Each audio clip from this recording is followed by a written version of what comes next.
Bah, moi, j'ai un souvenir assez flagrant, c'est de m'être échauffée avec les Italiennes le jour des championnats d'Europe. Je suis pas certaine que tu puisses voir ça sur la piste. Et en fait, je trouve ça magique, quoi. Je me dis, mais dans 5 minutes, on va prendre le départ. Euh, T'es là, tu te dis, il va falloir que tu termines devant elle et tu t'échauffes avec elle. Salut à toutes et à tous, je suis extrêmement heureux de vous retrouver pour un nouveau numéro du Trail Podcast, le podcast 100% consacré à la pratique et à la communauté du trail running. Et dans cet épisode, j'ai souhaité faire appel à une invitée qui a tout juste 21 ans, qui est savoyarde et qui est photographe et community manager freelance et qui évolue dans le milieu du trail running depuis quelques années déjà. Et elle est également athlète. Donc vous entendrez cet épisode, on aura une vision un peu diverse et variée de toute la communauté du trail running élite et elle nous parlera évidemment de tout un tas de sujets, de sa formation dans la photographie, de la manière avec laquelle elle a réussi à faire ses preuves au sein du milieu du trail running, de ses relations avec les athlètes, avec notamment la FFA, la Fédération Française d'Athlétisme, vous l'entendrez. Elle a établi une véritable relation de confiance avec la FFA et puis nous parlerons de ses objectifs sportifs, de l'équipe qu'elle a intégrée du côté d'Annecy en ce qui concerne la performance et tout un tas d'autres sujets. Allez, je ne veux pas vous faire patienter plus longtemps et je vous laisse profiter de ma conversation avec Alanis Duc. Salut Alanis, je te remercie énormément de nous rejoindre dans le podcast. Comment vas-tu ? Salut à tous, et bah ça va très bien. Cette semaine post-UTMB, la redescente est un peu difficile, mais ça va. Et oui, parce qu'on enregistre quelques jours après la fin de l'UTMB. Là, tu étais sur la MCC, il me semble, un petit peu. Là, tu peux nous faire un retour sur ta course ? Ouais, bah du coup j'ai couru sur la MCC, donc c'est un format qui me convient bien, mais bon que j'ai encore besoin d'apprendre sur ce format, et ça s'est quand même plutôt bien passé. J'ai terminé 3e chez les femmes, mais bon, faut quand même souligner l'énorme performance de Candice sur cette course, donc les honneurs lui Ils faut lui reviennent, donner. mais bon, malgré tout, Ouais, 3e sur la MCC, c'est quand même pas rien. Bravo. ouais, c'était une chouette expérience, et puis comme je te disais, l'événement UTMB, ça reste quand même quelque chose à part, donc c'est toujours chouette en tant que trailer de prendre part à une de ces courses. Tu peux rappeler un petit peu le format de la MCC, s'il te plaît ? Et du coup, c'est c'est une course qui part de Martigny puis qui rejoint Chamonix, qui fait 40 kilomètres. Bon, il y a eu un petit supplément là cette année à cause d'un ruisseau qui a débordé, donc Ah ouais ? on a fait un petit détour. Ils nous D'accord. ont rajouté 2 kilomètres. Voilà, c'est pur plaisir. Et puis il y a 2500, je crois, en dénivelé. Et on rappelle, c'est la course qui est réservée aux partenaires et aux gens du coin. Donc toi, t'es du coin alors ? Je suis un peu locale. Un Je peu ? suis pas de la Haute-Savoie, mais de la Savoie. Ouais. Je vais pas parler de la rivalité parce que je vais me faire charrier, mais je suis savoyarde, ouais, en effet. D'accord. Est-ce que tu pourrais nous parler, comme à l'accoutumée dans le podcast, un petit peu de ton histoire, donc de l'endroit où tu as grandi, tes premiers pas de sport, ton environnement familial, etc. Voilà, est-ce que tu peux nous parler de ça ? Du coup, moi, j'arrive du fin fond de la Savoie, des Bourg-Saint-Maurice, Mmh. dans la vallée de la Haute-Tarentaise. Et puis j'ai jamais trop quitté Bourg-Saint-Maurice, même si à l'heure actuelle, je fais mes études dans le supérieur du côté d'Aix-les-Bains. J'ai rapidement baigné dans le sport parce que voilà, quand on est entre les montagnes, c'est un peu inné de commencer à faire du ski assez rapidement, ou d'être dehors tout simplement.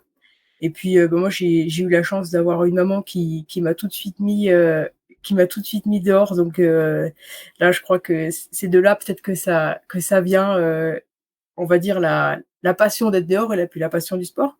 Mais sinon j'ai commencé par le ski, par le tennis. J'ai fait beaucoup de tennis, peut-être 6 ans. Mmh. J'ai fait du tir à l'arc pendant 3 ans, puis D'accord. après j'ai estimé que ça bougeait pas assez. J'avais besoin de quelque chose d'un peu plus, voilà, fait que ce soit un peu plus actif. Donc je voulais faire du hand, et puis bon, c'est vrai que dans la vallée, c'était un peu compliqué. Du coup, je basculais sur l'athlétisme. Heu, J'avais 11 ans, j'étais en CM2, et puis de là, j'ai arrêté tous les autres sports à côté, et puis j'ai fait que de l'athlé. Et puis, initialement, je faisais du 400 mètres et du 400 mètres haies. Ouais. Et puis, c'est vrai que pendant la prépa, au mois d'août, on allait souvent courir en montagne, voilà, pour refaire la caisse, comme on dit. Et puis, j'avais tendance à bien suivre les gars du groupe. Donc, je me suis dit, il y a peut-être quelque chose à faire. Et puis, j'ai préparé les championnats de France de course en montagne en 2019. Oh là, tu vas vite. Tu vas vite, Annelise. Attention, Ah ouais, attention, ah attention, tu vas ouais. trop vite pour moi. Tu vas trop vite pour nous. J'aimerais revenir un petit peu sur la période où tu rencontres l'athlétisme, là, et puis Ah aussi ouais. parler un petit peu de cette relation que tu avais avec le sport. Déjà, tu disais que ta maman était sportive, donc plutôt sport outdoor. C'était quoi la relation dans la famille, là, un petit peu avec le sport, plutôt compète, plutôt découverte? En fait, il y avait pas vraiment de notion de compétition. Bon alors, moi j'ai un frère jumeau Ouais. et qui est aussi, maintenant, dans le sport et bon forcément quand on a un jumeau, il y a pas de notion de compétition, mais on essaye toujours de nous on s'est toujours tirés vers le haut donc je pense que ça nous a aidés aussi dans notre pratique du sport et puis, notre maman était pas spécialement, sportive mais voilà, elle nous a tout de suite, mis dehors, enfin, elle fait découvrir plein de sports, mais pas forcément pour la compétition en fait, juste pour le principe d'être dehors et de découvrir un peu la vie en montagne. Et ouais, c'est pour ça qu'on a tout de suite accroché en fait au niveau du sport. Et puis comme je dis, la relation avec mon frère qui est très saine, mais qui du coup nous permet de nous tirer tous les deux vers le haut. Et ça, c'est une chance, quoi. Franchement, c'est une chance. Et d'ailleurs, si on en est là aujourd'hui, c'est aussi grâce à ça. Lui, a suivi le même chemin que toi au niveau de la pratique sportive? Vous avez fait les mêmes activités ou pas du tout? Au début, oui. Il est Ouais. aussi passé par le ski, le tennis, tir à l'arc. Il a commencé l'athlé 1 an après moi, parce que pour le coup, ça l'avait pas trop branché. Et non, il a pas suivi la même direction. Lui, il est parti, dans la marche athlétique. Donc, pour le coup, qui est vraiment une discipline de l'athlé pur. Et puis là, ça fait pareil, hein, depuis du coup lui la 6e qu'il est dans l'athlé et puis il a pas quitté ce monde-là. Quand tu parles de relations saines, tu disais, vous vous tirez vers le haut. Est-ce que tu peux rentrer un peu plus dans le détail? Est-ce que ça passait par quel comportement, c'était quoi un petit peu la relation entre des jumeaux là? C'est vrai que, bon, comme je disais tout à l'heure, on a jamais été en compétition entre nous 2, Mmh. mais on a toujours envie de faire un peu mieux que l'autre forcément et en fait, ça passe par là aussi parce que finalement, quand l'autre faisait un peu mieux, on était motivés pour faire encore mieux. Justement, on n'était pas dans ce principe de jalousie ou je sais qu'au début, je réussissais mieux que mon frère et il y a un moment donné où finalement, lui, il a progressé très rapidement, il a intégré l'équipe de France et les rôles se sont inversés. Et à aucun moment on enterre l'autre. Finalement, on se dit: «Mais c'est trop bien, mon frère il est en équipe de France, c'est possible quoi» et donc en fait, on se motive comme ça en se disant: j'ai envie de faire comme lui ou j'ai envie de faire comme elle» et cette relation elle est saine parce que voilà, on sait jamais, même quand on se présente aux gens, c'est les jumeaux quoi, c'est pas plus, Mathéo du coup qui est mon frère, mais c'est pas plus Mathéo que moi ou et vice versa. Est-ce que ça, à un moment donné, ça a pu, je me pose la question, ça doit être particulier d'avoir un jumeau ou une jumelle. Est-ce qu'à un moment donné, c'est pas, comme tu disais, on vous appelle les jumeaux, est-ce que c'est pas parfois dérangeant de pas être, considéré, singulièrement? Moi ça m'a jamais dérangée dans le sens où j'estime que les performances que je fais actuellement, au niveau que j'ai actuellement, il en est responsable aussi. Mmh. Parce que comme je te disais tout à l'heure, on se soutient tout le temps.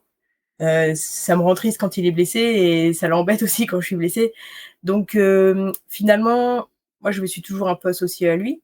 Heu, je trouve pas ça dérangeant. Après, on a nos spécificités, c'est-à-dire que lui, il fait de la marche, moi je fais du trail. Attention, les personnes, elles font quand même la différence, de Mmh. ce point de vue-là, mais non, c'est vrai qu'on a toujours été très fusionnels aussi, notre relation elle est très fusionnelle et c'est peut-être pour ça aussi que ça nous dérange pas plus que ça. Est-ce que c'est quelque chose qui vous a été inculqué par vos parents, cette notion de pas vous comparer, voilà, c'est quelque chose qui était toujours mis en valeur par vos parents? Alors, c'est notre maman qui nous a éduqués, Ouais. et oui, elle a toujours fait en sorte pour que on soit toujours sur le même pied d'égalité. Elle a jamais, favorisé, l'un plus que l'autre, et ça vient de là, ça vient de l'éducation. Franchement, nous, on n'a rien à part lui dire merci, enfin, c'est elle qui nous a éduqués comme ça, et si aujourd'hui, on a cette relation-là, c'est aussi grâce à elle, et puis les valeurs qu'elle nous a transmises, et cetera, oui, je pense qu'il y a une part d'éducation, une grosse part d'éducation même. J'aimerais que tu nous parles un petit peu de la suite à l'athlétisme. Donc on a compris que ça t'a plu, hein, aux alentours de 11 ans. Depuis, tu l'as plus arrêté, d'après ce que j'ai compris, enfin ce milieu-là, de l'athlétisme là. T'as commencé par de la pratique un peu plus de vitesse. Est-ce que tu peux nous expliquer un petit peu l'évolution dans ta pratique de l'athlétisme? Bah, alors c'est vrai que moi, quand je commence l'athlé, on est dans les toutes petites catégories, hein, j'étais, en 2e année chez les poussins, puis après il y a les catégories, benjamin minime, c'est dans les catégories dans lesquelles on touche à tout. On décide pas à cet âge-là de partir, dans telle ou telle discipline, et c'est vrai que je trouvais pas spécialement une discipline qui me convenait plus que les autres. D'ailleurs, j'étais même sur les épreuves combinées, hein, à un moment donné, parce que voilà, j'étais assez polyvalente. Et puis, dans les catégories un peu supérieures, donc cadet junior, on commence un peu à choisir. Et puis c'est vrai que, en termes de résistance, si on parle vraiment de capacité physique, et cetera, on va dire que j'avais ce point plutôt fort de résistance, et bon, c'est sur 400 mètres, c'est ça, hein, c'est de la vitesse, mais c'est aussi de la résistance. Et donc du coup, naturellement, je suis partie, sur le tour de piste, comme on dit. Et puis, pour pimenter un peu tout ça, j'ai dit: «Allez, on va rajouter 10 haies». C'est là qu'on arrive aux 400 mètres haies. Et puis voilà, j'ai fait mes années, cadet, junior, sur ces disciplines. Puis après, voilà, comme j'ai expliqué tout à l'heure, c'est dans la prépa, hein, tout simplement, que j'ai découvert, la course en montagne, enfin le trail, et du moins le principe de courir en montagne, même si ça faisait très longtemps que j'étais dans les montagnes et j'avais peut-être pas pris conscience, en fait, vraiment de ce que c'était. Et puis, naturellement, je me suis testée, sur cette discipline. Ce sont vos entraîneurs qui vous emmenaient, en montagne pour vous préparer spécifiquement aux 400 mètres haies? Est-ce qu'ils vous expliquaient à l'époque, l'intérêt de faire ça en plus le plaisir que vous aviez à le faire, j'imagine? En fait, au mois d'août, quand tout le monde reprend, que tu sois lanceur, sauteur, sprinter, demi-fondeur, nous voilà, il y avait tout le temps une période où on était tous ensemble, et la prépa, elle était générale, voilà, sur, 2 ou 3 semaines, vraiment pour retrouver la forme, parce qu'on sait très bien que l'été, c'est parfois un peu compliqué puis même c'est normal, quoi, de se lâcher un peu. Et donc, on reprenait, voilà, on allait courir en montagne, on faisait des séances de PPG, ensemble, enfin voilà, c'était plus le principe d'être tous les athlètes, de toutes les disciplines, ensemble, et donc oui, il y avait pas spécialement, enfin, pour le 400 et le 400 haies, c'était pas forcément utile, mais c'était le principe de refaire une base, d'aérobie, Mmh. finalement. Et puis, quand tu es dans les montagnes, nous, si tu veux, du plat, on en a pas beaucoup pour Saint-Maurice. Donc, une fois que tu as fait le tour, tu te dis: «Allez, je vais commencer à monter, quoi». Quelle sensation ça te donnait de parcourir ces montagnes-là et de revenir courir sur un 400, sur une boucle de piste, À un moment donné, tu t'es dit: «Bon, ça me suffit plus la piste, j'ai vraiment besoin d'approfondir cet aspect de découverte et voilà, d'aller dans la montagne»? En fait, c'était à une période où voilà, moi, sur 400 et 400 haies, j'avais atteint un certain niveau, mais je sentais que ça coinçait. Par-dessus ça, j'avais une longue blessure au pied, de plus d'1 an, et finalement, je reprends à cette période, et je me dis que j'ai peut-être besoin de découvrir autre chose, et justement, ces moments-là où on était en montagne, je trouvais ça hyper cool, le principe de partir d'un point A, d'aller faire un tour et puis de revenir à ce même point et de dire: «Ouais, c'est cool, on a fait une belle boucle», et sans prendre le même chemin une seule fois. Alors c'est vrai que quand tu es sur la piste, oui, tu fais un tour de piste, mais en soi, ton couloir, il reste pareil, que ce soit aux 50 premiers mètres, aux 50 derniers mètres, et c'est vrai qu'aussi On va dire que l'ambiance et j'ai pas envie de parler de mentalité, mais en tout cas l'ambiance sur la piste est complètement différente avec l'ambiance qu'on peut retrouver chez les trailers et les montagnards, et c'est peut-être ça aussi qui me Pourtant, convenait mieux. quand tu allais en montagne, tu t'allais avec ta bande de potes de pistards, j'imagine. Oui, oui, oui, mais peut-être que le fait qu'ils soient pas sur une piste, ça les changeait un peu aussi, et puis voilà, comme je disais, le fait qu'on se retrouve, là on parlait vraiment pas de performance, on était au mois d'août, Mmh. on parlait pas de performance, on parlait peut-être des kilos en trop qu'on avait pris l'été, mais finalement ça nous rassemblait, ouais, la montagne nous rassemblait, et c'est peut-être ça aussi qui m'a rapprochée de ces disciplines-là. Alors, raconte-nous un petit peu, quand tu prends la décision de t'éloigner un petit peu de la piste. Avant ça, j'aimerais que tu nous dises un petit peu ce que ça t'a apporté heu, dans tes capacités, physio, physiques et cetera, la piste.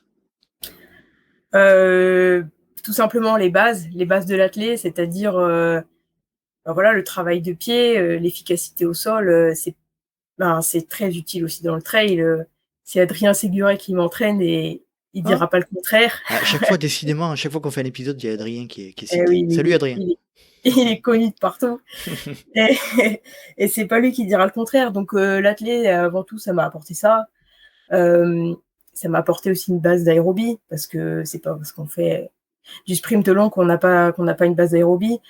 Ça m'a apporté beaucoup de résistance. Comme je te disais tout à l'heure, c'est des disciplines où voilà, il faut faire preuve de résistance.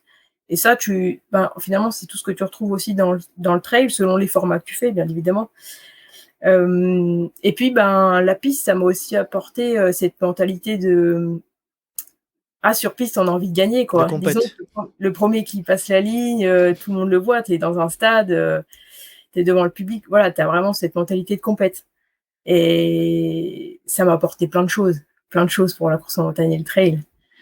Est-ce que tu peux nous parler, donc de cette décision, de t'éloigner de la piste et de rejoindre le monde du trail? Est-ce que tu peux nous contextualiser un petit peu ce moment-là? Bah, j'ai mis du temps, hein, à accepter de me dire, «Il va falloir choisir».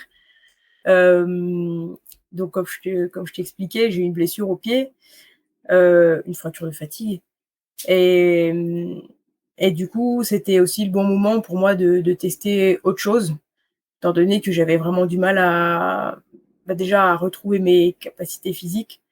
J'avais besoin peut-être de me libérer aussi, de cette échéance, de me dire, «Il faut que je retourne sur la piste et il faut que je recoure un 400 mètres».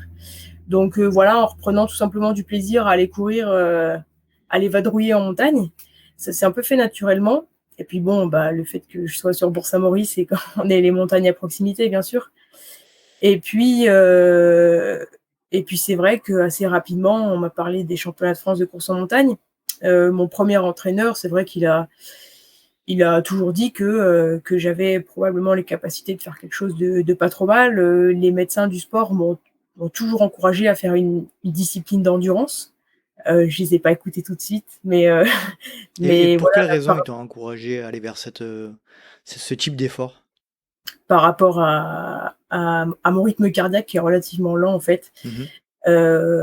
et toujours actuellement, ils ont toujours le même discours, aujourd'hui, donc ils se sont pas trompés. Et donc c'est pour cette raison-là et puis, je me suis dit: c'est peut-être le moment aussi de leur faire confiance, de faire confiance à mon premier entraîneur qui voyait quand même, quelque chose en moi pour ces disciplines-là. Donc quand je me suis rétablie, voilà, c'était début d'année 2019, je me suis dit: «Je vais préparer le championnat de France de course en montagne, qui auront lieu en juin». C'était à Saint-Gervais, en Haute-Savoie et à ce moment-là, je continue quand même la piste. Je fais un peu de piste, toujours sur 400, voilà, parce que j'avais un peu du mal à me dire: «Maintenant tu fais que ça» et je pense que c'est aussi pour ça que ça a marché, c'est-à-dire que la transition, elle s'est faite, tranquillement, on va dire. J'ai pas changé tout du jour au Mmh. lendemain et puis, voilà, après j'en suis arrivée au championnat de France, de course en montagne, en juin 2019. C'est là vraiment que j'ai fait ma première perf et avec le résultat que j'ai fait, en terminant 3e là chez les juniors, ça m'avait ouvert la sélection donc c'est à partir de ce moment-là que je me suis dit que j'avais choisi quoi, j'avais choisi la course en montagne. Qu'est-ce que tu constates en arrivant dans le milieu du trail ou de la course en montagne, parce qu'on en a parlé avec Sylvain Cachard, que tu connais, hein, qu'on salue, qui disait quand même qu'il y avait une certaine différence de mentalité aussi entre les deux mondes, entre la course en montagne et le trail. Toi, en arrivant dans ce milieu-là, course en montagne, trail, tu constates quelle différence, mis à part le fait qu'on est moins dans la compète, comme tu le disais, par rapport à la piste, mais quelles autres différences tu constates? Différence entre l'athlé pur et la Voilà, là, course entre la ouais. piste et tout ce monde-là de montagne. Je suis totalement d'accord avec Sylvain, et puis je pense on a déjà dû en parler entre nous, mais c'est vrai que les mentalités sont différentes. Il y a moins cet esprit de compétition, mais c'est pas pour ça qu'on est moins compétiteur. Moi j'ai un souvenir assez flagrant, c'est de m'être échauffé avec les Italiennes le jour des championnats d'Europe. Je suis pas certaine que tu puisses voir ça sur la piste. Et en fait, je trouve ça magique, quoi. Je me dis, mais dans 5 minutes, on va prendre le départ. T'es là, tu te dis, il va falloir que tu termines devant elle, et tu t'échauffes avec elle. Et je trouve ça incroyable. Enfin, vraiment, c'est moi, c'est ce qui m'a vraiment tout de suite plu. Donc oui, il y a des mentalités qui sont différentes. Après, peut-être qu'on sera pas tous d'accord entre les montagnards et les trailers, mais moi, j'estime quand même que ces deux disciplines font vraiment partie intégrante de la Fédération française d'athlé. Malgré peut-être que le fait qu'on soit un peu laissé à part, ou voilà, qu'on sente peut-être pas toute la reconnaissance. Mais moi, je veux vraiment dire que ces deux disciplines font partie de la fédé d'athlé. Et ça, c'est important je pense, quand on est montagnard et trailer, pour l'instant, c'est comme ça. Donc, il faut insister sur le fait qu'on fait partie de la FFA. Pourquoi tu veux insister sur cet aspect-là? C'est quoi le... Alors moi j'en parle beaucoup dans mon podcast, hein, la FFA, régulièrement. J'ai reçu Adrien, Olivier, Guy, etc. On a parlé à nombreuses reprises de la place du trail, de la course en montagne au sein de la FFA. Pourquoi tu tiens vraiment à insister sur ce point-là? Toi, autour de toi, tu sens que en gros on considère pas assez la FFA. C'est quoi ton point de vue? Moi, en étant passé par la piste, je vois les différences. Mais je vois aussi que, en tout cas, j'ai quand même l'impression il y a de l'amélioration. Que oui, ça avance peut-être pas à la vitesse à laquelle on aimerait que ça avance, mais voilà, quand on voit ce que fait Adrien, ce que font Olivier et toute son équipe, moi, je me dis que c'est quand même fort, et qu'ils sont là, ils soutiennent les disciplines auprès de la Fédé, et je trouve que ça va quand même, ça va plutôt bien. Et pourquoi j'ai envie on dise que ces deux disciplines font partie de l'athlé? Tout simplement parce qu'il y a énormément de montagnards et trailers qui font aussi du cross, qui font aussi un peu de piste, qui font de la route. Et donc, il faut qu'on se considère comme athlète de la Fédération française d'athlé. Il n'y a pas de discipline à mettre. Mon frère est marcheur. Franchement, c'est pas la discipline la plus connue au niveau de l'athlé. Et je pense qu'il faut arrêter d'hiérarchiser les disciplines au sein d'une fédération. Tous les athlètes ont leur mérite, que tu sois lanceur, sauteur, marcheur, trailer, tout ce que tu veux. Surtout quand on voit qu'il y a des passerelles en fait entre, par exemple, des trailers ou des athlètes de course en montagne qui vont se préparer sur des crosses. On voit que voilà que il y a dans certaines disciplines on peut performer dans d'autres, et c'est hyper important d'avoir des ponts entre les disciplines. Oui, oui, je reste persuadée que s'il y a des trailers, un Sylvain Cachard qui est performant en montagne, attention, il est aussi très performant sur route et sur cross. Et c'est peut-être ça qui l'a aidé d'acquérir cette vitesse sur route et sur cross. C'est peut-être ça qui l'a aidé à être champion d'Europe de course en montagne aujourd'hui.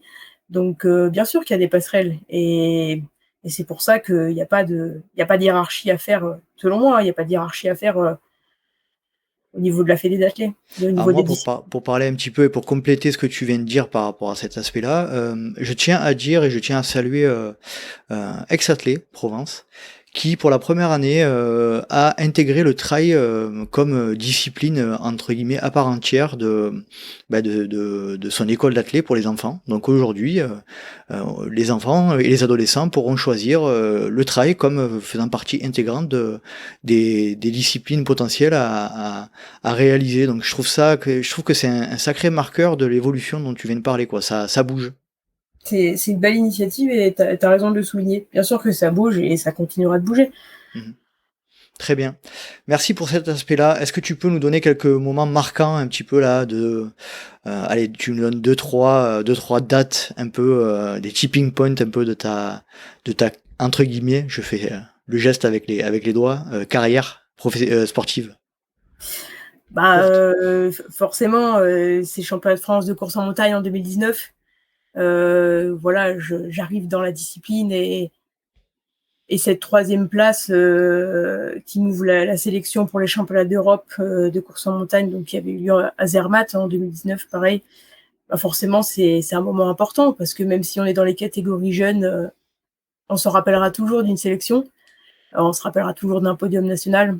Donc oui, la première date à donner, c'est celle-ci, celle des championnats de France, qui ça va de soi, mais avec les championnats d'Europe derrière. Mmh. Euh, Tu étais et puis avec, l'équipe Sylvain Cachard, Anaïs Daché et cetera, hein? Non, c'est ça? j'étais avec Sylvain, Ouais, mais non, il n'y avait pas Anaïs Daché. Moi, j'étais avec Jade Rodriguez, ouais. Manon Kimier et Laetitia Croissant chez les juniors. Et puis oui, bien sûr, il y avait Sylvain qui lui était déjà chez les seniors, Mmh. mais qui était un tout jeune senior. Oui, franchement, c'était une belle équipe. Et puis bah, c'était le dernier championnat d'Europe avant toute la période Covid. Et finalement, le dernier qu'il y a eu, c'est là, Mmh. à El Paso, il y a pas si longtemps que ça. On va en Donc parler un petit peu juste après parce qu'il me semble que tu étais sur place et que tu as une activité assez importante là-bas. Donc voilà, le premier souvenir, c'est voilà, c'est championnat junior. Et qu'est-ce que tu peux souligner d'autre après ça? et ben, je pense qu'il y a eu un autre gros changement, c'est j'ai changé de club. Moi, j'ai toujours été sur le club d'Aix-les-Bains. Mhm, Et puis, ben, j'ai changé de club pour intégrer justement la structure Annecy Trail Running que ben, peut-être Adrien t'en a parlé, mais voilà qu'Adrien a mis en place avec d'autres personnes, bien sûr.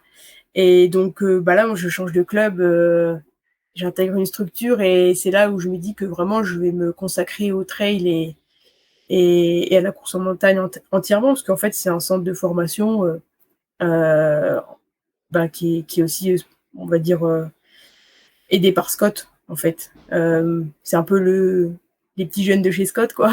mhm. Et donc là, c'est vraiment une structure qui est spécialisée dans le trail. Donc ça, c'est aussi un gros changement parce que là, je me dis que c'est peut-être pas tout de suite que je retoucherai à la piste. Je change de club, je change d'entraîneur. Et mine de rien, pour un athlète, changer d'entraîneur, c'est aussi important parce que bah, c'est faire des choix et puis on ne sait pas si ça va coller. Donc ouais, ça c'était aussi important pour moi. J'aimerais que tu nous parles de cet aspect changement d'entraîneur là. En fait, enfin, on le voit hein, dans les athlètes de haut niveau ou même voilà, changer d'entraîneur, je pense que c'est quand même quelque chose d'hyper important dans la carrière ou dans la vie d'une ou d'un sportif. Comment tu l'as vécu? Comment est-ce que tu peux être un peu nous expliquer un petit peu comment ça s'est passé? Est-ce que vous avez discuté? Ça s'est passé calmement, avec perte et fracas? Ça se passe toujours calmement avec Adrien, mais pour tout dire, c'était dans l'été, hein, parce que voilà, on allait rattaquer la saison en septembre, donc ça s'est fait dans l'été. Ben moi, c'est vrai que je suis tombée sur justement le fait, c'était sur les réseaux sociaux. Et voilà, ils ouvraient ce centre de formation et puis ben, on pouvait envoyer nos candidatures. Moi, ça faisait 2 années que j'étais entraînée donc bah, par mon ancien entraîneur que je salue, hein, et qui m'a emmené qui m'a emmené jusqu'en équipe de France. Donc il a grandement participé à ça. Tu peux le citer, hein? Et ben coucou Boris. Et donc bah, en fait j'ai remarqué qu'on était arrivé à un stade où on n'arrivait plus. En fait, il m'avait apporté tout ce qu'il pouvait m'apporter Mmh. et que voilà, j'avais besoin d'un changement. Mais finalement, on se retrouve là à se dire oui, il faut que je change d'entraîneur, mais vous avez vu le nombre d'entraîneurs qu'il y a. Et donc, en fait, en tombant sur ce poste, je me suis dit, bah, allez, je vais envoyer ma candidature et puis on verra bien. Au départ, je pensais même pas être légitime de le faire. Je me suis dit, mais ça va être le niveau, enfin voilà, j'ai pas le niveau, etc. Et puis en fait, bah, avec Adrien aussi au téléphone pour discuter un peu de tout ça, quoi, de ma candidature et puis du projet. Et donc, j'étais en vacances, hein, dans le sud, je me rappelle très bien. Et puis, ça s'est fait assez rapidement. Il m'a dit voilà, ils acceptaient ma candidature et puis qu'on attaquait au mois de septembre. Et puis, voilà comment ça s'est fait. Mais oui, c'est un changement important parce qu'on n'est pas à l'abri que ça fonctionne pas, que ça matche pas. Mine de rien, il y a des liens, des relations qui se créent avec un entraîneur. Donc, en tout cas, moi, je m'attache beaucoup à ces relations. Donc, je voulais pas changer d'entraîneur juste pour changer d'entraîneur. Fallait qu'aussi ça fonctionne. Et ben oui, j'ai eu de la chance parce que ça fonctionne. C'est Est-ce que tu peux nous expliquer un petit peu le cadre de tu appelles ça un centre de formation? C'est quelque chose qui te permet de vivre? Comment ça se passe? C'est juste un accompagnement? Ben, c'est pas vraiment moi qui l'appelle, hein, c'est plutôt le projet, Mmh. mais effectivement, voilà, l'idée, c'était qu'il y ait une passerelle qui se fasse entre ce centre de formation et le team élite de chez Scott. Mmh. Donc c'est Scott qui soutient la structure. Et du coup, ben, c'est uniquement des jeunes des catégories juniors et espoirs. Et voilà, le but, c'est pas de leur faire atteindre le haut niveau tout de suite, mais de s'en rapprocher et essayer voilà, avec cette passerelle, de pouvoir intégrer un team. Mais au-delà de ça, il y a aussi tout l'accompagnement médical. Euh, enfin, en fait, tout ce qui est le sport, tous les à côté du sport, parce que oui, on court, mais il n'y a pas que ça. Il y a tout ce qui va à côté. Donc, non, tu n'en vis pas. Et d'ailleurs, je pense qu'il n'y a pas beaucoup de trailers qui vivent de leur sport, mais comme il y a plein de sportifs qui ne vivent pas de leur sport. Il y a plus de sportifs, ils sont plus rares les sportifs qui vivent de leur sport que ceux qui en vivent pas, Ouais, c'est triste. hein. C'est comme ça, c'est triste. Hem, J'aimerais un petit peu, que tu nous expliques aussi, quels sont tes objectifs, dans on va dire un futur proche. On parlera du futur un peu plus à long terme, à la fin de l'épisode, mais, tes objectifs là, à moyen, à court terme, c'est quoi? Bah, du coup, déjà, après 2 ans, là, passés au sein du centre de formation, ben, moi, je vais quitter le centre. Voilà, parce que, enfin, pour différentes raisons, mais en tout cas, je ferai plus partie du centre de formation pour la saison prochaine. Donc, bah, l'objectif, c'est vrai que, comme tout trailer, c'est de pouvoir intégrer un nouveau team. Ça, c'est sûr que c'est un objectif. C'est pas un objectif de performance, bien sûr. On n'est pas, voilà, on parle pas d'une course ou autre. L'objectif à très très court terme, c'est de soigner un genou un peu capricieux. Mmh. Et après, on va dire que voilà, en termes de course, c'est de continuer à progresser sur le format marathon que j'ai découvert il y a un peu moins d'1 an. C'est vrai que j'étais beaucoup sur les formats course en montagne et je me plais aussi très bien sur ces formats marathon. Donc voilà, de continuer à progresser et puis de grappiller des places à chaque fois sur chaque course et puis surtout de se confronter aux meilleurs, quoi. C'est vrai que moi j'aime bien parfois me prendre un peu des claques et être loin dans le classement et me dire t'as fait une course avec les meilleurs. Et c'est là aussi que tu te rends compte qu'il y a encore du travail et que qu'il y a 2 mondes d'écart, quoi. Mais oui, voilà, c'est ça, c'est de faire des courses avec un niveau relevé. J'ai pas peur d'avoir un résultat moyen. Je préfère Mmh. être sur les courses relevées, quoi. On parlera un petit peu plus, si tu veux bien, de tout ça, après. Là, j'aimerais, parler de la partie plutôt professionnelle. Tu es photographe freelance, aujourd'hui. On te voit, sur beaucoup d'événements et cetera. Est-ce que tu peux nous déjà, dans un premier temps, nous expliquer d'où ça vient cette passion, cette envie de faire de l'image? Heu, Ça remonte à assez longtemps. Je dirais, bah, mes premières années d'athlée, c'est vrai que quand j'allais sur les compètes, j'avais toujours un appareil photo avec moi et j'aimais bien, prendre en photo, bah, mes potes, quoi, qui étaient en train de, je sais pas, lancer le javelot, courir, et et même j'imprimais mes photos. Je sais pas s'il y en a qui le font encore actuellement, mais j'imprimais mes photos et j'imprime toujours mes photos, pas toutes, hein. et heu et puis, ben, c'est vrai qu'au fur et à mesure, bah, voilà, j'étais toujours avec mon appareil, après j'ai changé d'appareil, je suis passée sur des boîtiers un peu plus importants, et puis, progressivement on en arrive là, mais c'est vrai que enfin, à la base, c'était juste, comme ça, hein, je sais pas, Tu j'aimais dois bien bien prendre. tu dois bien avoir quelqu'un dans ton entourage qui t'a un peu mis le pied à l'étrier, qui t'a un peu, sensibilisé à cet aspect-là, ou c'est venu naturellement? Honnêtement, pas forcément. Après, enfin voilà, enfin, nous, on a toujours apprécié regarder les photos de quand on était plus jeune, etc. Alors peut-être que je me suis dit, bah, ça pourrait être cool de continuer et de se dire, ah bah dans 10 ans, tu pourras regarder les photos que tu fais maintenant et puis de voir l'évolution aussi. En fait, je considère la photo comme l'un des moyens les plus durables de conserver un souvenir. Parce qu'aujourd'hui, on a beau faire des vidéos sur notre téléphone, bah, l'informatique, on ne sait pas, hein, du jour au lendemain, on peut tout perdre. Que là, finalement, imprimer des photos, oui, le risque zéro n'existe pas, hein, qu'elles disparaissent, mais quand même, il y a moins de risques de perdre ces souvenirs-là. Donc oui, c'est peut-être ça aussi. Je me disais, ça peut être cool dans 10 ans de voir l'évolution. Et du coup, tu prends la décision, là je vois que tu as passé un DUT MMI, métier du multimédia et de l'internet, et une licence pro métier du numérique. Donc du coup, tu décides de te lancer officiellement. À quel moment tu te dis je veux faire ça de ma vie? Le souci, c'est que je veux pas faire ça de ma vie. En fait, C'est un moi, j'ai souci? toujours C'est pas un souci. c'est pas un souci, non. Non, non, en fait, moi, mon rêve, quoi, c'est d'être journaliste Mhm, et j'ai ce rêve depuis un bon moment. Je dirais peut-être 4e, 3e. Et du coup, je me renseigne, en fait, après le bac, voilà, qu'est-ce qu'il faut que je fasse pour pouvoir devenir journaliste. Donc, bah, bien sûr, faut intégrer une école du journalisme. Mais en fait, aujourd'hui, il y a plein de moyens de devenir journaliste. ah, Et tu peux donc, préciser? ben, finalement, c'est un métier qui, voilà, on peut être photographe et puis derrière, on peut devenir journaliste parce qu'aujourd'hui, un journaliste, c'est plus uniquement écrire sur du papier, Mhm. c'est aussi savoir faire des photos, savoir être sur les réseaux sociaux, écrire pour le web. Enfin, c'est vraiment très polyvalent. Et du coup, bah, je me dis, allez, je vais intégrer une formation qui est un peu plus polyvalente dans les métiers du numérique. Et puis, on verra bien où ça nous mènera. Et puis, en fait, moi, l'année où je passe dans le supérieur, c'était cette année où j'avais un peu fait mes perfs en fait en course en montagne. Et du coup, j'avais pas envie de lâcher le sport. Donc il fallait que je trouve un compromis entre être pas trop loin des montagnes, pas trop loin de chez moi, avoir un emploi du temps à peu près correct. Et donc, bah, je suis allée au Bourget du Lac en DUT et j'ai fait mes 2 années au Bourget en DUT.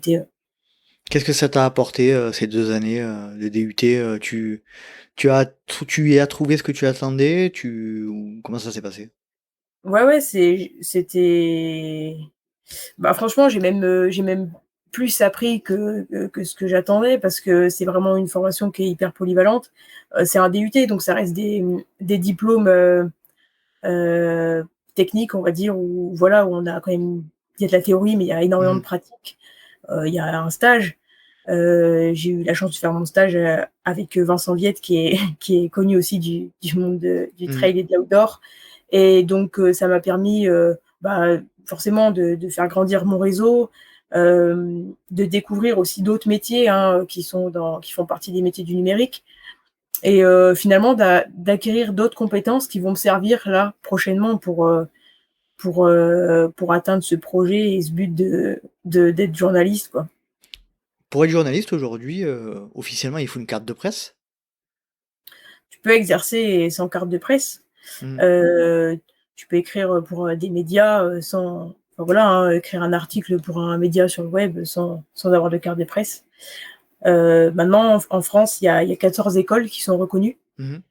Les sélections sont quand même assez, voilà, c'est assez dur. C'est sur concours à chaque fois.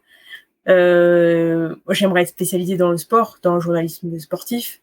Et malheureusement, aujourd'hui, il y a très peu de femmes qui sont dans le journalisme sportif.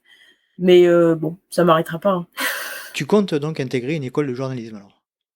Oui, oui, donc après ce DUT, j'ai fait une licence pro là, donc que Mmh. j'ai terminée en juin, heu, justement qui est une licence pro qui est rattachée à l'école de journalisme de Grenoble.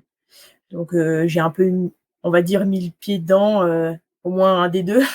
Et puis là, je prends une année de césure, pour justement préparer ces concours qui auront lieu, voilà, en mars. Mmh. Et puis espérer intégrer, moi j'aimerais bien intégrer l'école de journalisme de Lille, qui est la plus, voilà, la plus réputée en France pour, en tout cas pour le journalisme sportif. D'accord. Il y a des écoles, de journalisme spécifiques pour, des En fait, il y a des diplômes. Elle propose un diplôme qui est spécifique au sport. D'accord? Après, toutes les écoles proposent des diplômes, on va dire, enfin, c'est général, quoi. Mmh. D'accord. Et donc ça, cette formation DUT licence pro, ça te donne des avantages, ça te donne des compétences complémentaires. J'imagine que quand tu passeras ton concours pour rentrer à l'école de journalisme, tu arriveras avec tout ce que tu as fait jusqu'à présent. Je pense que ça pourra t'aider énormément. Peut-être que j'arriverai pas avec la théorie qu'il faut, mais j'arrive avec beaucoup de projets pro perso. Et aujourd'hui, je pense que les écoles, elles ont aussi revu leurs moyens de recruter. C'est-à-dire que quelqu'un qui a déjà des projets professionnels, moi, quand je vois un Justin Galland qui, qui voilà, il n'a pas eu besoin de faire un master pour être très très bon photographe. Et je pense que c'est toutes ces expériences pro qui lui ont permis de gravir les échelons à chaque fois. Mmh. Et là, ça va être un peu pareil. C'est ça l'avantage de ces diplômes, c'est que aussi on a moi, j'ai fait en alternance ma licence pro. Bah, l'alternance, c'est un très bon moyen aussi de professionnellement de s'enrichir. Et c'est très bien d'aller à l'école, mais je pense que c'est très bien aussi de voir ce qui se passe vraiment dans la vraie vie. Donc, ouais, ça sera peut-être un avantage, mais voilà, la théorie, c'est sûr que j'aurai moins de théorie qu'une personne qui est allée peut-être en licence de lettres ou en infocom, quoi. Si je comprends bien ce que tu dis, après on va basculer un petit peu de sujet, hein. Le sujet professionnel est très intéressant, mais si je comprends bien ce que tu dis, tu pourrais aujourd'hui, concevoir un projet professionnel à l'image de ce que fait, Justin ou Simon ou d'autres, sans forcément entrer dans une école de journalisme. Toi, pourquoi tu vraiment tu y mets un point d'honneur et quelle vision aujourd'hui tu as du journalisme sportif? Bah, je pense que l'école, elle va quand même m'apporter, enfin, voilà, comme je disais, il y a une théorie et des bases qu'il faut avoir, que ce soit sur, l'écriture journalistique ou même si tu fais de la radio, savoir s'exprimer à la radio. Il y a des choses que tu es obligé d'apprendre Mmh. théoriquement dans une école qui est spécifique. Donc c'est ce que va m'apporter l'école, et puis, ben, forcément le diplôme. Heu, bien sûr que tu peux exercer sans, mais je pense qu'aussi c'est un moyen de sécurité et puis, en vrai, j'ai encore un peu envie d'être étudiante. Donc Lille, attention, hein, Lille, ça va te changer quand même, hein. pas pour les soirées étudiantes, hein. Lille, ça va te changer, je pense quand même. Bien sûr, ouais, ouais. Mais bon, c'est aussi une manière de voir du pays, comme on dit. Mais mais voilà, non, c'est pour ça que j'ai envie d'intégrer une école et puis la photo, c'est vraiment une passion qui est à côté et qui va s'accrocher naturellement, à j'espère mon futur métier de journaliste.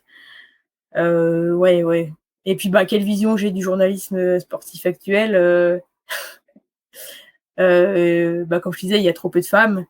Il y a trop peu de femmes qui sont journalistes. On entend beaucoup d'histoires aussi, sur ce qui peut se passer, hein, dans l'univers du journalisme. C'est pas forcément un monde, très sain, en tout cas pour les femmes. Maintenant, moi, j'ai jamais été, du genre à reculer et quand j'ai un projet en tête, j'aime bien aller au bout. Donc ouais, ça sera peut-être pas si facile que ça, mais en même temps, si c'est trop facile, il y a peut-être pas trop Il y a pas d'intérêt. de saveur, il y a moins de saveur. Exactement. Donc voilà, je pense qu'il y a plein de choses à faire dans le journalisme actuel. Heu, il y a beaucoup de bah, voilà, c'est vrai que c'est beaucoup critiqué aussi, hein. C'est un métier qui est beaucoup critiqué. Il y a différentes façons, je pense, d'être journaliste aujourd'hui et après, faut juste choisir la bonne manière et puis le faire correctement, mais ça, après, on verra avec le temps. Toi, ton objectif, ça serait, à terme, au niveau professionnel, d'être journaliste dans le milieu du trail particulièrement ou élargir un petit peu, les domaines? Dans le milieu du trail, pas forcément. C'est vrai que, bon, moi, j'ai la passion pour, le sport, hein, donc je suis énormément de sport. Heu, Bah, je suis énormément le foot, par exemple. Je peux me faire des amis, mais tant pis. Hein, moi, je suis Heu, marseillais, donc voilà. on va pas être copains non plus, mais c'est pas grave. La fin de la discussion, a lieu maintenant. Tu peux continuer. Et donc ouais, en vrai, moi, si j'ai vraiment un rêve dans le journalisme, ben, ce serait que mon frère, il aille au jeu et que je puisse commenter sa course. Mmh. Ça serait vraiment incroyable. Mais non, après, j'ai encore décidé de rien. Presse écrite, radio, télé, j'ai encore décidé de rien. J'ai envie de découvrir vraiment. Très bien. Bon, on te souhaite tout le meilleur en tout cas pour cette future formation si tu y entres. C'est ce qu'on te souhaite de tout cœur. En ce moment, on a l'impression que tu es à mi-chemin entre l'athlète et on va dire, la journaliste ou la photographe un peu qui est un peu sur beaucoup d'événements. Comment tu appréhendes un petit peu cette position aujourd'hui à mi-chemin entre les deux statuts là? Bah, c'est incroyable. Moi, je vis ma Tu es meilleure vie. fatigué? Tu es fatigué, c'est ça? Pas tant que ça. Non, mais c'est sûr que ça peut faire peur. Ça fait peur, parce que ça me prend beaucoup de temps. Mais en fait, j'ai vraiment cette passion pour, bah, voilà, pour le trail et la course en montagne, en fait, pour le sport. J'adore m'entraîner, j'adore aller en compète, donc j'ai pas envie de lâcher, bah, mon côté, athlète. Mais en même temps, voilà, j'ai eu la chance de pouvoir aller, du coup, en tant que photographe au championnat d'Europe, là, peut-être qu'on en reviendra tout à l'heure, mais je trouve ça je trouve ça trop cool, en fait, de pouvoir mêler, ces 2 passions sans forcément, enfin, oui, ça me demande des efforts, mais j'adore, quoi, et je trouve ça vraiment incroyable. J'ai pas trop de mots quand on parle de ça parce que, bah, pour moi, c'est un peu un rêve, quoi, Ah, mais c'est et toi qui te le crée ce rêve. bien sûr, mais il y a plein de gens qui le rendent possible aussi. Mmh. Je veux dire, rien que Adrien, qui est mon entraîneur, c'est lui aussi qui me permet de pouvoir faire des courses. Mmh. C'est lui qui s'arrache les cheveux à adapter mon plan parce que, finalement ce week-end-là, je serai en shooting photo et je serai pas dispo. Donc et ces personnes-là, elles me le permettent aussi. Donc je les remercie. Cool, cool. Tu étais sur le championnat d'Europe à El Paso, hein, Ouais. récemment. Explique-nous un petit peu, c'était quoi, une semaine? Tu es resté là-bas? Oui, alors, ça s'est fait un peu à la dernière minute, c'est vrai que ça fait, Tu étais bon pas en maintenant tant qu'athlète, hein? non, non, non, non, D'accord. non, du tout. Ça fait, depuis le début de l'année, je travaille pour la Fédération française d'athlé, donc pour des bah, je suis photographe sur des événements, Cool, mais aussi sur piste, hein. Je fais beaucoup de photos sur piste. d'accord. Et en fait, je dirais 5 jours avant le départ, ils m'ont appelé pour me demander si j'étais disponible pour partir une semaine, aux Canaries, pour être photographe pour l'équipe de France, bah, du coup sur la course en montagne et le trail. Bah, c'est vrai que moi je travaillais, j'étais en alternance et puis j'avais fini l'école, donc là j'étais vraiment qu'en entreprise et je remercie, Guillaume et Romain, les 2 boss qui m'ont accordé, cette semaine pour vivre une expérience incroyable. Donc je leur ai répondu que j'étais disponible et je me suis retrouvée à à partir avec toute l'équipe de France, Génial. et d'être avec eux, mais du début à la fin, hein. J'ai vraiment fait, je suis restée autant de temps qu'eux, sur place. Et puis, bah, oui, du coup, j'ai fait les photos pour la fédé, à ce moment-là, enfin, sur cet événement-là. C'est intéressant ce que tu dis, c'est la tu bosses en direct pour la fédé. J'ai 2 questions. Ouais. Après tu es à l'aise de ne pas y répondre, mais quelle est la relation? Comment as-tu pu faire pour être, entre guillemets «la photographe» de la FFA? Et comment tu ressens un petit peu, cette envie de la FFA de mettre, plus en avant le trail qu'avant? Est-ce que c'est vraiment le cas? Ou Alors la course en montagne, hein, pardon. comment je me suis retrouvée là? Ben, tout simplement parce que moi, j'allais souvent sur les compètes, hem, bah, surtout de mon frère, quoi, et j'allais le voir et je le prenais en photo. Et puis je diffusais mes photos aux athlètes parce que je trouvais ça trop cool que finalement ils puissent avoir un souvenir de leur compète. Des fois c'était un échec, des fois c'était une réussite, mais je trouvais ça trop bien pour eux de garder un souvenir, en fait. Donc je donnais mes photos, comme ça aux athlètes. Et puis un jour, j'ai reçu un mail, de d'un bah, d'une personne qui s'occupe justement de la com au niveau de la fédé, qui m'a dit que voilà, ils avaient pas été présents sur, une compète de marche, mais que moi j'y avais été. Est-ce que je pouvais, voilà, ils avaient besoin de photos. Donc on est rentrés en contact, comme ça. Et puis, 1 fois, 2 fois, et puis finalement ils m'ont dit: «Mais en fait, faudrait qu'on travaille ensemble». Et faut savoir qu'il y a pas qu'un photographe à la fédé, il y a vraiment, il y a énormément de photographes. Et puis voilà, on est embauchés en tant que prestataire de service, donc c'est Mmh. vraiment, voilà, c'est du freelance, c'est sur des missions particulières. Et puis, ben, voilà, j'ai fait plusieurs compètes comme ça, que ce soit en salle, sur piste, à l'extérieur ou même sur route. Et puis ils savaient que, alors ils ont quand même demandé l'avis à, à Olivier Guy avant de me poser la question en me disant est-ce que c'est bien si on demandait à Alanis d'aller avec vous sur les championnats d'Europe. Olivier a dit bah oui oui oui, elle est un peu du milieu quand même, ce sera parfait. Mmh. Et je remercie aussi Olivier d'avoir poussé dans ce sens. Mais et puis c'est comme ça que je me suis retrouvée avec eux au championnat d'Europe. Et la Et question suivante, ouais, voilà, c'est ouais, est-ce que tu ressens vraiment, le vivant un peu de l'intérieur, une volonté très forte d'accélérer sur la com, au niveau du trail, la course en euh, montagne? c'est à mettre en avant, oui, ce qu'ils ont fait, c'est quand même, ouais, c'est à souligner parce que ça restait quand même un gros déplacement. Euh, c'était quand même, on partait quand même une semaine. Après, les athlètes, ils ont vraiment assuré derrière. Il y a eu vraiment d'excellentes performances et bien sûr que ça aide aussi, hein. Les performances des athlètes aident à mettre en valeur la discipline. Et en fait, c'est un peu ce cocktail. Tu as un photographe et puis tu as des athlètes qui perfent. Forcément, ça met vraiment en valeur la discipline. Et je pense que de plus en plus, voilà, on a vu aussi un vidéaste sur les championnats de France de course en montagne. Il y avait Rémi sur les championnats de France de trail. On sent qu'il y avait vraiment une volonté de la part de la Fédé de mettre en avant ces disciplines. Et c'est à souligner. Et je pense pas que ça s'arrête. Enfin, en tout cas, des discussions qu'on a eues, ça s'arrêtera pas. C'est en constante évolution et c'est très bien. Comment tu l'as vécu cette semaine et puis ces fabuleux résultats, tu un petit peu en retrait ou, le fait que tu connaissais quand même beaucoup de enfin tu connais quasiment tous les athlètes étant du milieu. Comment tu arrives à garder de la distance? Tu n'y arrives pas? Comment ça se passe? Ça, c'est vrai que pour le coup, c'était quand même une chance de pouvoir connaître une bonne partie des athlètes. Parce que tout de suite, moi j'avais un peu la crainte, c'est d'être un peu à l'écart du groupe. Et en même temps, c'est compliqué quand tu es à l'écart d'un groupe et que tu es photographe parce que justement, tu dois un peu t'intégrer sans rester discret, on va dire. Et finalement, étant donné que je connaissais la plupart des athlètes et puis ceux que je connaissais pas, franchement, m'ont totalement intégré. Euh, Ça s'est très très bien passé. Après, moi, j'étais pas avec eux dans l'hôtel parce que forcément, le soir, moi, j'étais sur mon ordinateur à traiter les photos, etc. Donc, pour moi, c'était beaucoup plus simple d'être sur place au niveau du départ et de l'arrivée. Donc, finalement, la semaine, je les voyais voilà, sur la cérémonie d'ouverture, sur les remises, enfin, les podiums ou pendant les courses.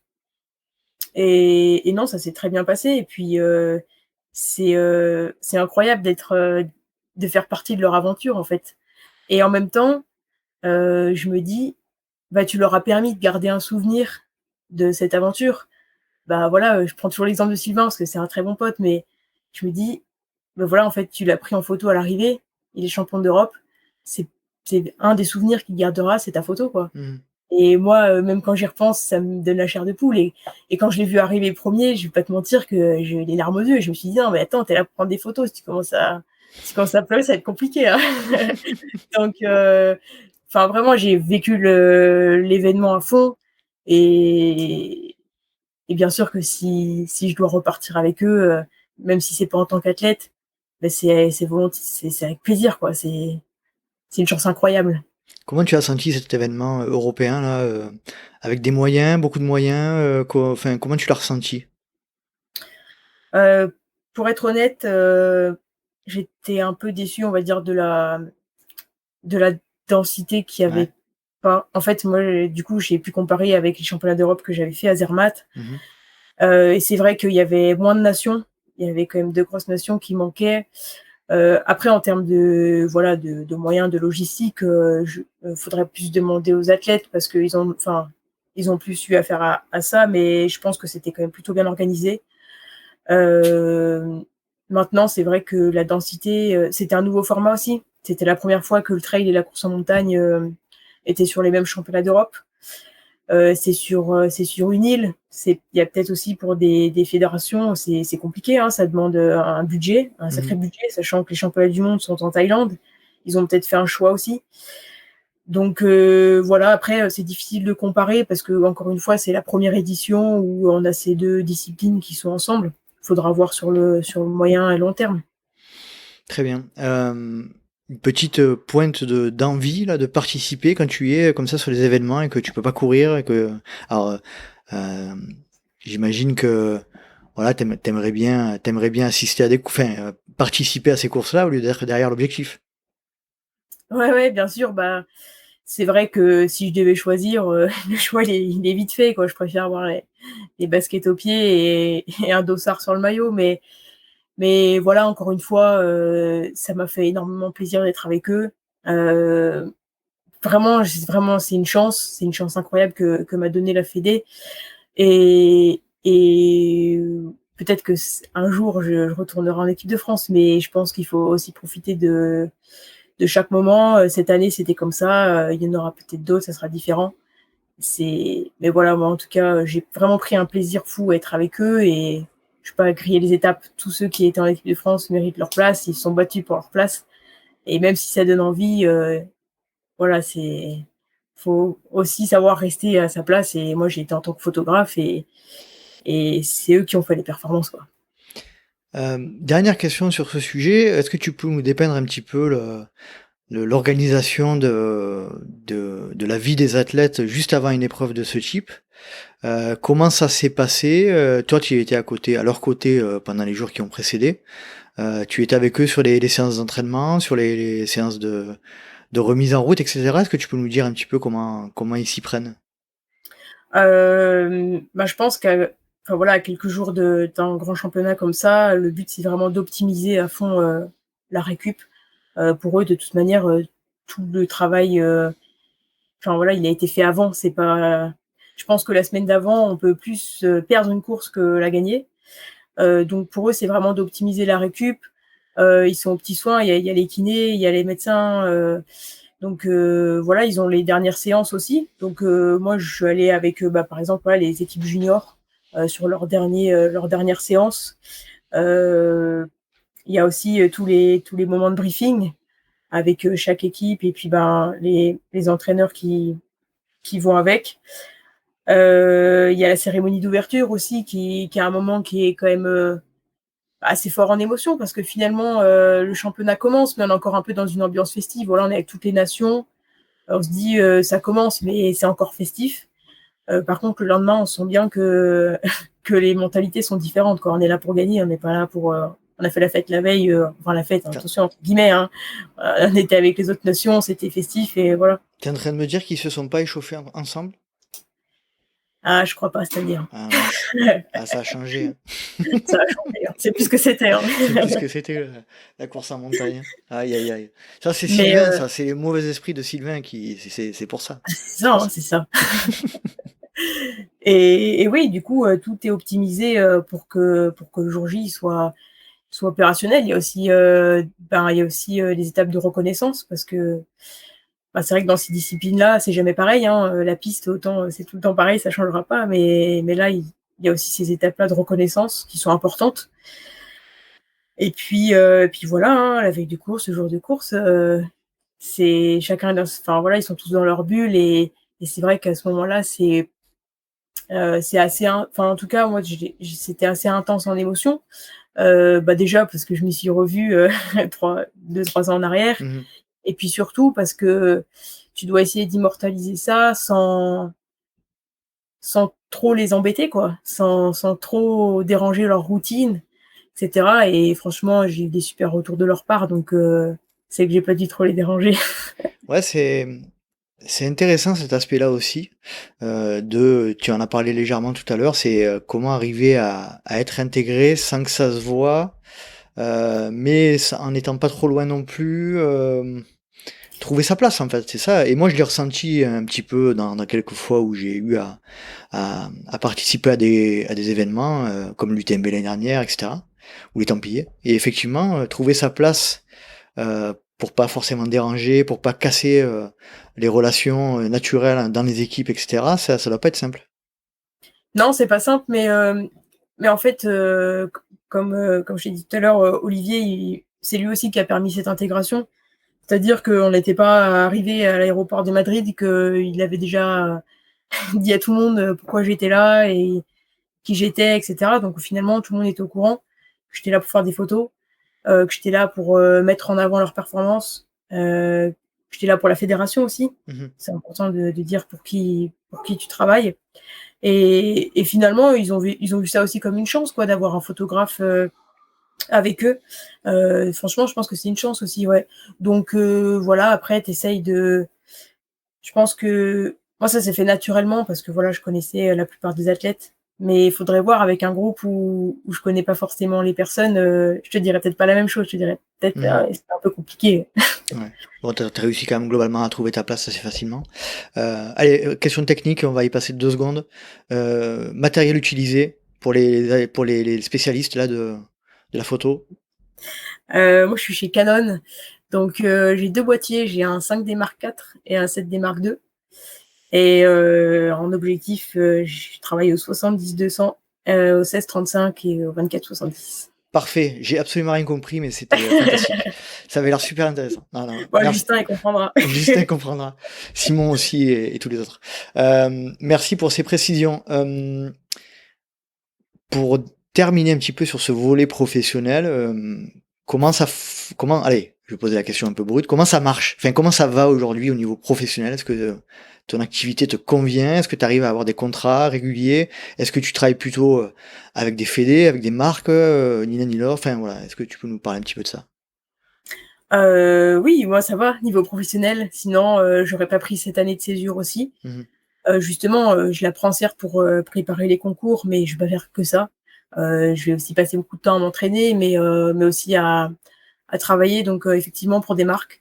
Bah, là, j'étais encore, sur l'UTMB pour une marque.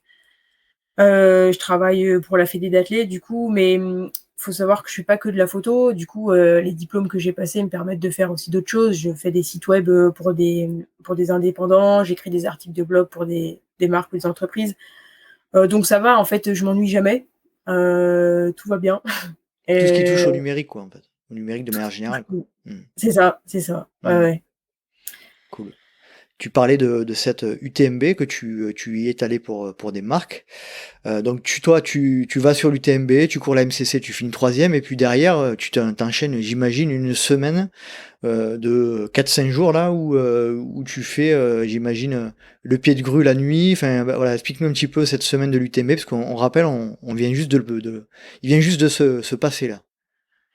Ouais, ouais, bah, du coup, bah, c'est vrai que moi, je vais directement dimanche, sur Martigny pour, pouvoir, être pas trop loin du départ le lundi. Je termine la course, je dois rentrer chez moi parce que le mardi, j'avais un rendez-vous médical justement pour mon genou et puis, bah, le mercredi, il faut que je sois de retour sur Chamonix. Donc mercredi de retour à Chames et puis après, ben, jeudi, je commence à travailler sur l'OCC, donc suivi des athlètes, hein, sur la course. Et Pour puis, bah, l'UTMB? après sur l'OCC. Ouais. Pour Et j'ai non, non, pour une marque, pour une marque, d'accord, pardon. voilà. Mmh. Et puis, bah, après, ben, le soir, forcément, hein, tu vas pas te coucher, tu traites les photos, Mmh. tu envoies les photos et cetera. Puis, ben, le vendredi, rebelote, UTMB. Donc là, suivi du départ jusqu'à l'arrivée. Donc forcément, tu passes la nuit, la nuit dehors, entre les Contamines, Courmayeur et puis au petit matin, Champais. Et puis finalement, même si le samedi soir c'est terminé, moi j'ai envoyé, enfin tu vois, réellement j'ai terminé lundi, Mmh. tout ce que j'avais à traiter et envoyer, c'était terminé lundi. Donc oui, c'est toujours des semaines un peu fatigantes et je pense qu'il y en a qui ont fait beaucoup plus que moi cette semaine-là. Mmh. Mais mais voilà, c'est des expériences qui sont, je pense, bah, voilà, à 21 ans, j'aurais jamais imaginé, pouvoir vivre ce genre d'expérience.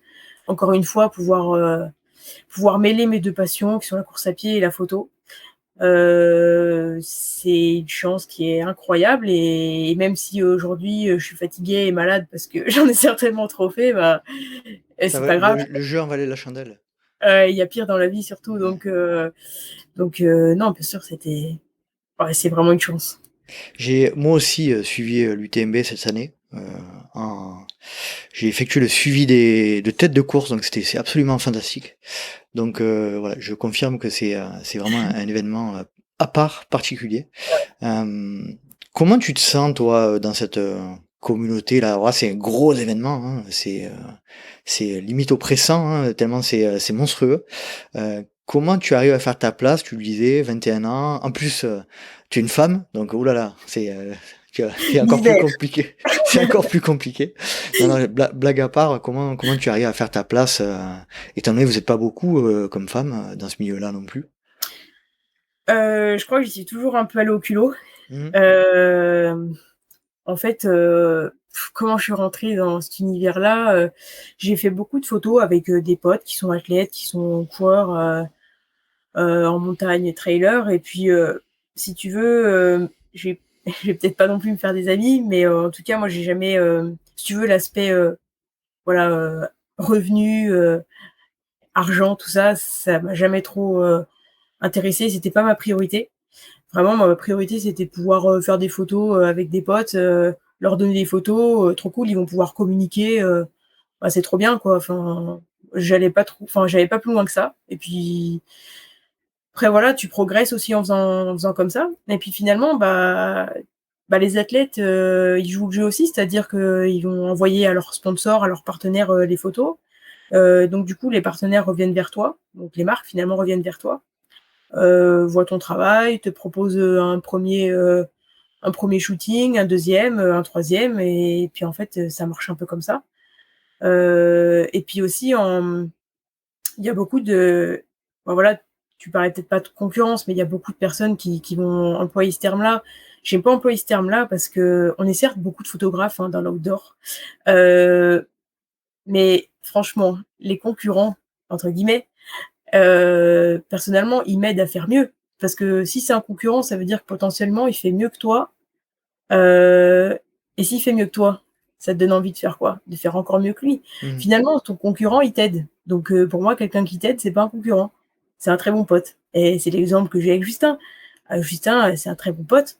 On fait la même activité, mais attention, les photographes, chaque photographe a sa vision de la photo et Justin, il m'aide, on se donne, voilà, moi, si je suis pas disponible, pour une marque, ça m'est déjà arrivé de donner son contact et comme lui, ça lui est déjà arrivé de donner mon contact. Et finalement, ça se fait comme ça aussi. Je pense qu'au culot et puis, voilà, faut savoir aussi, accepter qu'on est beaucoup à faire ça, mais qu'on peut s'entraider.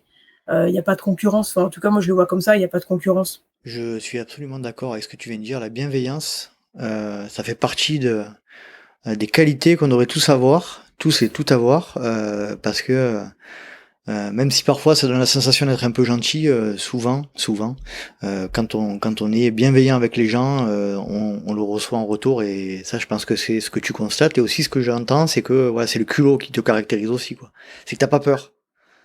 Non, non, j'ai pas peur parce que, qui ne tente rien n'a rien. Mmh. Donc ça marche pas. Après, je pense qu'il faut aussi faire des erreurs, hein, sinon, si tout est trop facile, j'aurais peut-être pas la même passion.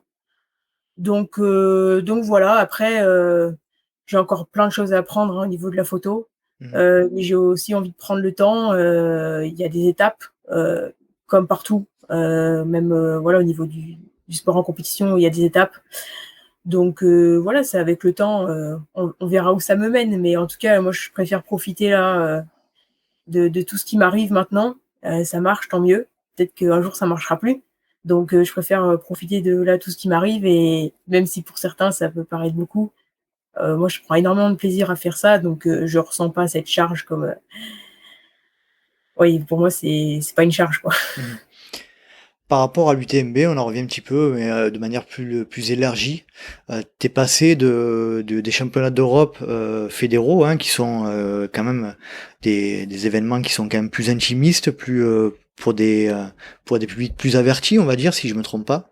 Il y a beaucoup moins de monde et tu passé, quelques semaines après à un UTMB qui est juste, presque l'opposé.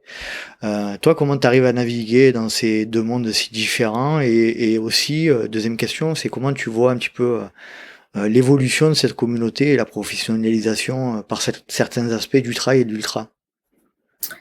Comme tu l'as dit, c'est 2 mondes complètement différents, où voilà les fédérations c'est des athlètes qui sont là pour la compétition finalement, hein, donc c'est complètement différent. Des événements comme l'UTMB, j'ai envie de dire tout le monde a un peu sa chance. Bien, pas bien, c'est bon, c'est pas trop un débat que j'ai envie d'ouvrir, mais voilà, en tout cas, tout le monde a sa chance. Heu, ouais, après, je trouve qu'il y a pas à comparer. Mmh. Enfin, c'est voilà, encore une fois, ils ont des objectifs différents. Chaque, voilà, la fédération a ses objectifs, les événements comme l'UTMB ont leurs objectifs aussi. Je trouve dommage de faire une comparaison, de toute manière, c'est différent. Donc autant avoir 2 choses différentes que 2 choses similaires et puis, se faire, voilà, se faire la bagarre pour, récupérer, tel ou tel public.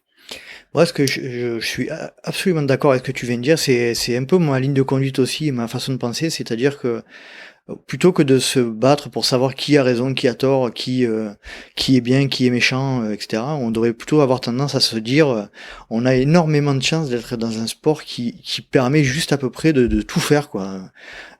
Des événements, on va dire, sans, un peu péjorativement, mais des courses à la saucisse avec 100 participants, ou voire moins, des énormes événements qui aussi, de mon point de vue, mettent en avant la discipline, et puis, qu'on le veuille ou non, c'est aussi l'évolution de notre sport. Donc moi je suis assez en phase avec ce que tu dis, c'est-à-dire il n'y a pas à comparer et il y a justement à prendre conscience de la diversité de notre sport et il faut justement qu'on le préserve ça. Qu'est-ce que tu en penses? Oui, je pense que c'est une chance, puis c'est même une opportunité. C'est une opportunité pour tout le monde de pouvoir, faire évoluer, bah, voilà, l'UTMB de faire évoluer son événement et puis, la fédé de faire évoluer le trail et la course en montagne, au sein de l'athlé. Donc, oui, oui, je suis relativement d'accord avec toi, il y a pas besoin de se taper dessus, quoi.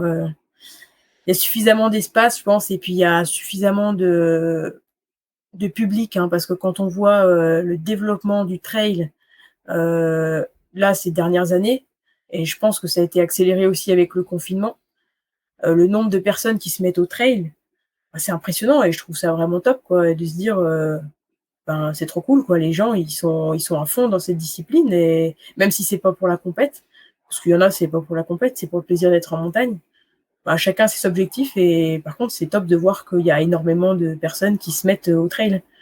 D'un autre côté, on a du mal parfois à remplir les événements aussi plus intimistes, donc ça pose question sur les raisons qui font que par moment on a la sensation que le sport est vraiment en train d'exploser. On rappelle, hein, l'ITRA annonce une augmentation de 10% par an depuis presque 10 ans. Mais par moment, on a un peu la sensation aussi que c'est peut-être parfois en train de s'essouffler sur les plus petits événements. T'as un peu ce ressenti-là, toi, qui va parfois sur les événements un peu plus intimistes? Oui, c'est vrai que bah, voilà, les plus petits événements, en tout cas, tiennent tous le même discours, en tout cas cette année. Heu, Maintenant, est-ce qu'il y a aussi, c'est une triste réalité, mais le pouvoir d'achat diminue. Mmh. Est-ce que c'est aussi une des conséquences? Je sais pas, hein, encore une fois, j'ai pas la réponse, mais peut-être qu'il y a aussi un contexte, extérieur qui fait que, malheureusement les gens vont choisir, ben, c'est vrai que tu as la chance de pouvoir faire un UTMB, c'est un certain coût. Ça rentre pas dans ton budget de pouvoir faire l'UTMB plus, des petites courses, ben, les gens peut-être vont préférer faire l'UTMB et Mmh. du coup délaisser les petites courses. Heu, je peux pas l'expliquer, hein, je pense qu'il y a des études qui doivent montrer certaines choses et ça doit être certainement qu'on peut l'expliquer, hein, mais moi j'ai pas les informations pour. Mmh. Et c'est dommage, oui, c'est vrai que, moi j'aime bien, des fois être sur les petites courses, locales, bah, déjà pour soutenir, bah, les soutenir, quoi. C'est vrai que quand on vient, nous, des vallées, il y a plein de trails dans les stations, moi je trouve ça cool de dire: «Allez, je vais courir, dans telle ou telle station», déjà pour les soutenir et puis parce qu'on arrive avec on arrive avec, une autre mentalité, quoi. C'est différent, c'est des événements qui sont beaucoup moins gros et puis, les mentalités sont différentes aussi. Je suis absolument en phase. Moi, je suis beaucoup sur les courses, bon, dans le sud-est, hein, tu bien, et après sur les gros événements, type, Templiers, Maxi Race, UTMB et cetera. Donc j'adore vraiment ce grand écart que tu peux avoir entre un trail mimier, par exemple, chez nous, qui ramène, proportionnellement énormément de monde, mais qui a un vrai état d'esprit, et qui est complet chaque année aussi. Donc c'est que ça prouve là, dans notre cas qu'il y a du monde quand même. Mais moi, ouais, ça me plaît de voir cette différence d'ambiance, cette différence de mentalité. Et puis là, pour avoir vu encore une fois cette année de l'intérieur comment se passe un UTMB, voilà, il faut, voilà, je le mets encore une fois en avant, mais voilà, c'est quand même quelque chose de particulier, d'exceptionnel, quoi. Oui, non, mais bien sûr, je pense qu'il y a besoin de tout, en fait. Enfin, tu as besoin de petites courses, et puis tu as besoin de grosses courses, mais parce que, encore une fois, les coureurs ont des objectifs différents. Donc, les coureurs qui ont un objectif de haut niveau ont besoin de ce genre de course où il y a vraiment de la concurrence, où il y a de la densité, etc. Mais il faut aussi des courses et des événements pour les coureurs qui veulent simplement découvrir les montagnes près de chez eux et puis pratiquer le trail, on va dire, enfin voilà, en loisir. Comment tu vois ta pratique à plus long terme? Euh, bah, je Genre vais que ce continuer. soit un format ou un type de pratique, on va dire, plutôt compétitive, plutôt moins compétitive. Comment tu le vois? Non, au niveau de la compétition, j'ai toujours un peu cette flamme en Je moi. suis Donc, compétitive et je le resterai, toujours. bah, en tout cas, on va dire qu'à moyen terme, oui.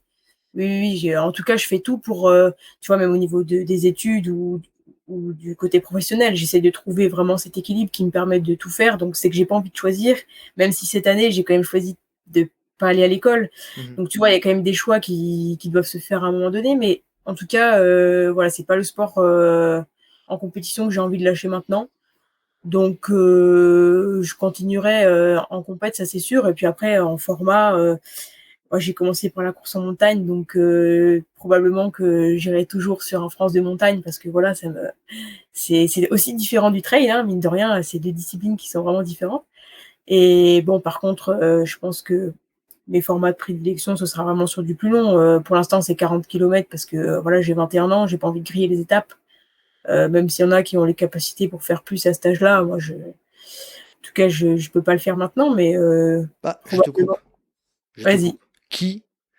Est-ce que ça vient de toi, cette notion de prudence et de progressivité, ou est-ce que c'est quelqu'un d'autre qui te dit attention à la Nice, euh, c'est pas maintenant qu'il faut y aller? Euh, Honnêtement, ça vient de moi. Après, je Ouais. pense j'en ai jamais, bah, ce serait avec Adrien que je pourrais en parler.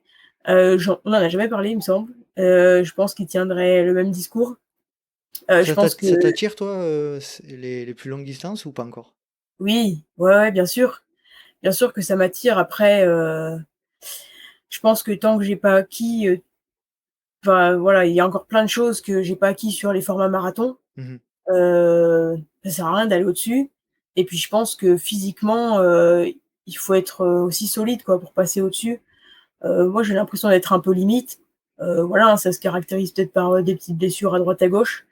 Ouais, c'est des alertes, quoi. Et je pense qu'il faut aussi prendre le temps. Mais encore une fois, c'est tellement individuel.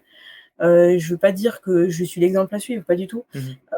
Il y en a pour qui ça posera aucun problème de passer sur du plus long maintenant. Bah, franchement, trop cool, allez-y, quoi. Moi, si c'est dans 4 ans, ça sera dans 4 ans, il n'y a pas de souci.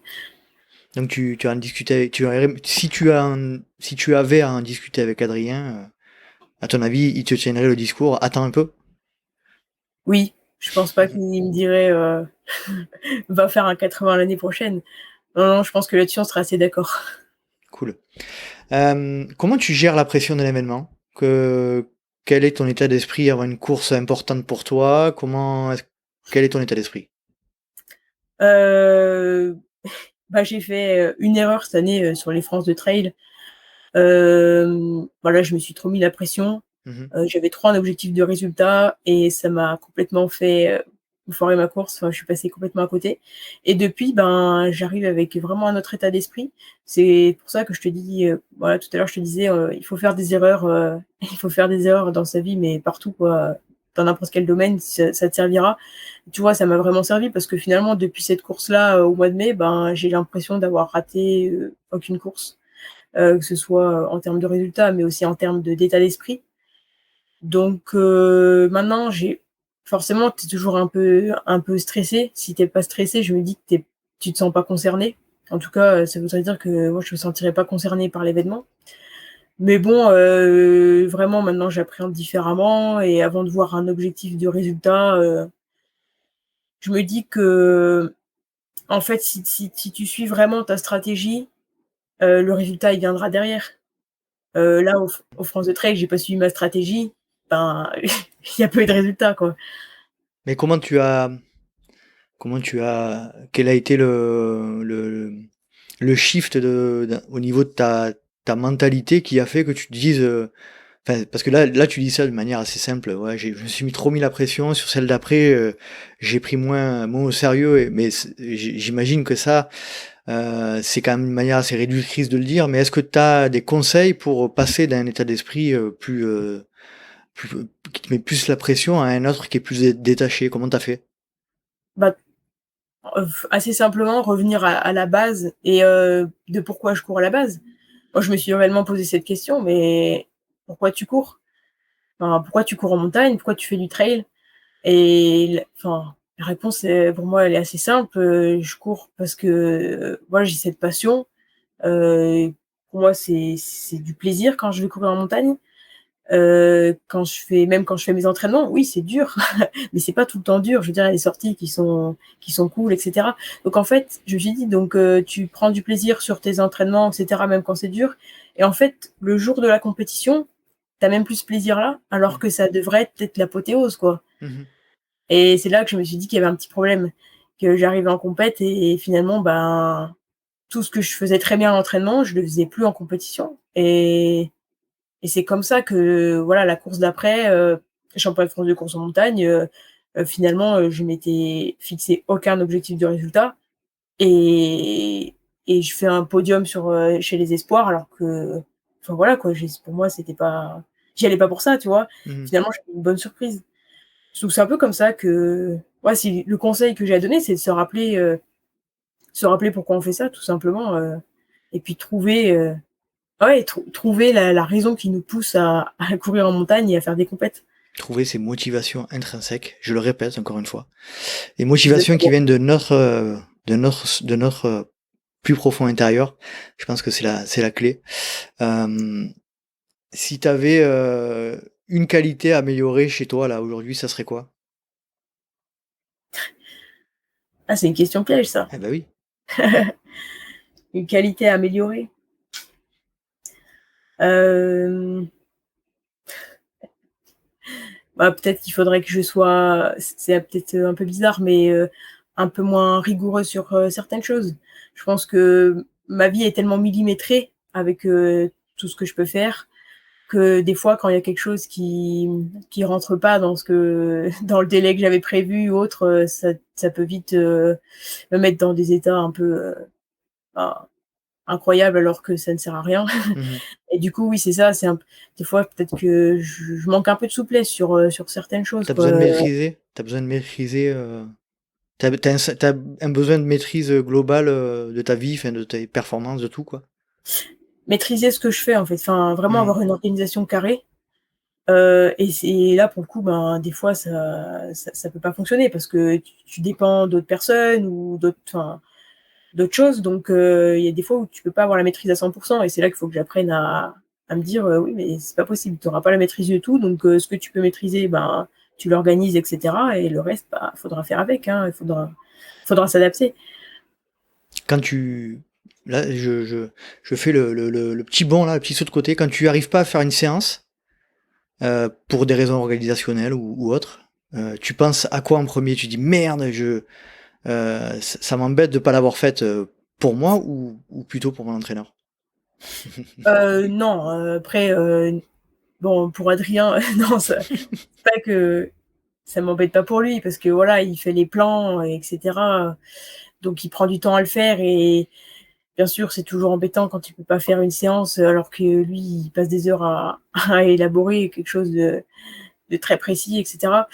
Mais non, quand je fais pas une séance, bon, ça arrive pas souvent que je ne fasse pas les séances après qu'on les bouge, ça arrive un peu souvent, mais en tout cas de pas faire de séance, bah, je me dis que j'avais une bonne raison de pas la faire, et que de toute manière je pouvais pas faire autrement.